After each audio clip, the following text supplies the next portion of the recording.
రామ్దాస్, నీకు బెయిల్ వచ్చింది. నేను విడుదల చేస్తున్నాం. వస్తాననకూడదు, వెళతాననాలి. నో,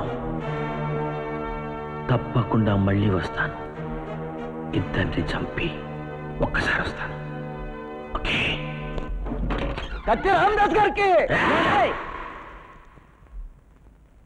దండలు వేయాల్సింది నాకు కాదురా, చంటికి బుజ్జికి. తమ్ముడు ఎలా ఉన్నాడు? బాగున్నాడన్నా. రోజు స్నానం చేస్తున్నారా? 2 పూట్ల చేస్తున్నావున్నా. తీసుకురాలేదే? బరువని తీసుకురాలేదా? నా తమ్ముడంటే ఎవరనుకున్నారా? నా ప్రాణం రావాడు. సైనడ్ బుద్ధి చంపేస్తాను. పదండి, వాళ్ళిద్దరిని చంపేయాలి. ఇద్దరు కాదన్నా, నలుగురు. నలుగురు ఎవర్రా? చంటి బుజ్జి, మన మోసం చేసిన గొట్టం గోపాలకృష్ణ, పైపుల పోతురాజు. ఓకే, అలాగా వేసేయండి రా. కమాన్.